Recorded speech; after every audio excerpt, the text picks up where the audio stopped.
လူမြင်ကွင်းကနေပြီးတော့မှရက်အတန်ကြာပျောက်ဆုံးနေတဲ့စက်ကောင်းဆောင်ဗိုလ်ချုပ်မူကြီးမင်းအောင်လှိုင်ရုရှားသမ္မတပူတင်နေပြီးတော့မှဒီဆေးထုတ်လိုက်တဲ့ရုရှားကိုယ်စားလှယ်အဖွဲ့တွေကိုဒီထွက်ပြီးတော့မှနေပြီးတော့မှဒီကနေ့ဒီဖေဖော်ဝါရီ3ရက်နေ့မှာတွေ့ဆုံနေဆိုပြီးတော့မှဒီဗိုလ်ချုပ်စောမင်းထွန်းကနေပြီးတော့မှသတင်းမီဒီယာတချို့ဒီပြောထားပါတယ်အထူးသဖြင့်ဒီ BBC သတင်းမှလည်းတက်လာပါတယ် BBC ကနေပြီးတော့မှသူတင်ထားတဲ့ပုံမှာဆိုရင်တော့ဒီစက်ကောင်းဆောင်ကဒီရုရှားဒီလုံခြုံရေးကောင်စီအတွင်းရေးမှူးနဲ့တွေ့ဆုံခဲ့တဲ့ဆိုပြီးတော့မှပြထားတာဖြစ်ပါတယ်ဒီဗိုလ်ချုပ်စောမင်းထွန်းနေပြီးတော့မှစက်ကောင်းဆောင်ကတွေ့ဆုံတယ်လို့သတင်းထုတ်ပြန်နေမဲ့သူတို့ဒီနိုင်ငံပိုင်မီဒီယာဖြစ်တဲ့ဒီမြဝတီသတင်းစာတွေမှာရောပြီးတော့ဒီ MRTV မှာရောထုတ်လွှင့်သွားတော့မတွေ့ရပါဘူးပြီးတော့နောက်တစ်ချက်ကဆိုတော့ဒီပထမဆုံးအနေနဲ့စက်ကောင်းဆောင်တကယ်ပဲဒီမန္တလေးနန်းတွင်းဒီလပခတိုင်းတွေကိုရောက်တဲ့ချိန်မှာဒီတော်လိုင်းတပ်ဖွဲ့ကနေပြီးတော့ပြည့်လိုက်တဲ့ဒီရှရိုက်တို့ထိပြီးတော့မှန်သွားသလားတန်ရပါသလားဒီဖြစ်နိုင်ခြေရှိတာမရှိတာဆိုတာကိုတစ်ချက်သုံးသပ်ကြည့်အောင်ပါဆိုတော့ပထမဆုံးအနေနဲ့ပြောရမှာဆိုဒီနန်တွင်တွေကိုရောက်နေတဲ့ချိန်ကကျတော့ဒီပြီးခဲ့တဲ့ဇန်နဝါရီလ25ရက်နေ့ဒီရွေးကောက်ပွဲအပိုင်း3မှာသူရောက်ရှိနေတာဖြစ်ပါတယ်နန်တွင်တွေရောက်နေတဲ့ချိန်မှာဒီရှရိုက်နဲ့ပြစ်ခံရတာဒါပေမဲ့ဒီမှန်နိုင်ကြီးလည်းရှိတယ်လို့မမှန်နိုင်ကြီးလည်းရှိပါလားဘာလို့ဆိုတော့ဒီ short right တုံးဆိုတဲ့အရာမျိုးကဒီ direction အဖြစ်ဒီတိကျဖို့ဆိုတော့အရန်ကိုခက်ခဲတဲ့အပိုင်းတွေရှိပါတယ်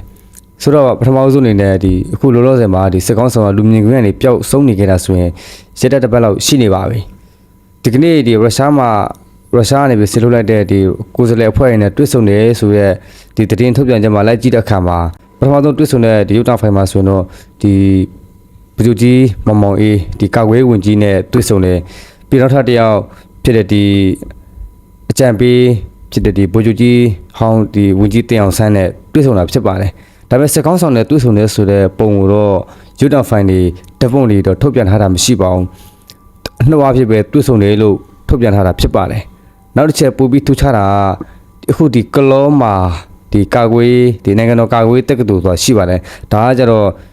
ဒီဘူဒုတိယဘူမူရနေပြီးတော့မှဒီဘူမူဒီကာနယ် level ကိုတက်ဖို့ဆိုရင်ဒီနိုင်ငံတော်ကာကွယ်တက္ကသိုလ်မှာတက်ရတာဖြစ်ပါတယ်ဒီကာနယ်ကြီး level တက်ရတက္ကသိုလ်ဖြစ်ပါတယ်ဒါပေမဲ့အဲ့ဒီတက္ကသိုလ်ဖွင့်ပွဲမှာ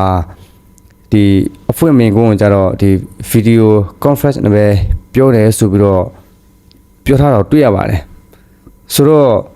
လူလုံးလည်းထွက်မပြဘူးဒီရုရှားနဲ့တွေ့တဲ့အခါမှာလည်းလူလုံးထွက်မပြဘဲနဲ့ဒီနိုင်ငံတော်ကာကွယ်တက္ကသိုလ်မှာတော့မဲ့ဒီဗီဒီယိုနဲ့ပဲဒီမိန့်ခွန်းပြောလို့ဆိုတော့တကယ်ဒီစကောင်းဆောင်ထိခိုက်နိုင်ခြေရှိသလားဆိုတော့သုံးသပ်ရမှာဖြစ်ပါတယ်အခုချိန်นี้လဲ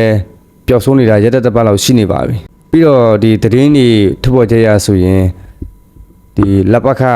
တူတိုင်းမှုနဲ့ပြီးတော့နောက်ထပ်ဒီတက်မကိုကဒီတက်မမှုလည်းဒီဖန်ဆီးခံထားရတယ်ဆိုပြီးတော့မှသတင်းတွေထုတ်ပေါ်လာပါတယ်ဆိုတော့အခုဒီရုပ်တာဖိုင်မှာကြည့်မယ်ဆိုတော့ဒီရုပ်တာဖိုင်ဟာဆိုရင်ဒီမန္တလေးနန်းတွင်းထဲမှာရှိတဲ့ဒီဘောလုံးကွင်းအထူးပဲဒီဘောလုံးကွင်းနေရာဖြစ်ပါတယ်ဆိုတော့အမှဆိုရင်ဒီရဟယန်စီကိုတွေ့ရမှာဖြစ်ပါတယ်ကျွန်တော်တို့နေတော့ကဆိုရင်တော့ဒီပြီးခဲ့တဲ့2023လပိုင်းတုန်းကဆိုရင်ဒီစစ်ကောင်းဆောင်လာဘူးပါတယ်လာတဲ့ချိန်တုန်းကဆိုဒီရဟယန်စီနေလာတာဖြစ်ပါတယ်တစည်းကတော့သူတို့ဒီစစ်ကောင်းဆောင်ပါတယ်နောက်တစ်စီးကျတော့ဒီခရုရှိတွေနဲ့ဒီကျန်တဲ့အဖွဲ့တွေပါတာဖြစ်ပါတယ်ဆိုတော့စကောင်းဆောင်ကဒီနန်းတွင်းလာတဲ့ချိန်တိုင်းအမြဲတမ်းမှာဒီကောက်ရက်လေးရှိပါတယ်ဆိုတော့အဲ့လိုကောက်ရက်တဲ့ချိန်မှာဒီ short right တုံးနဲ့ထိနေတာဖြစ်တယ်လို့ပြီးတော့တချို့သတင်းတွေဖော်ပြကြရဆိုတော့တချို့ကတော့ဒီရေတရာခြေတဲ့ချိန်မှာဒီရှေ့ခဲဝတ်စုံကြီးနဲ့ဒီ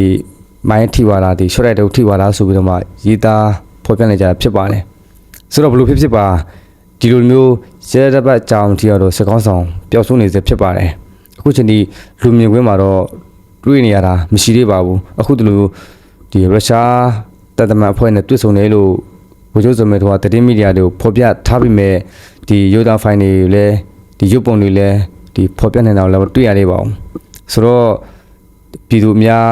မျှော်လင့်တောင်းတနေလို့တကယ်ပဲဒီစေးုံမှာရောက်နေကြလားဆိုတော့အတိပြုဖို့ခက်ခဲနေပါသေးတယ်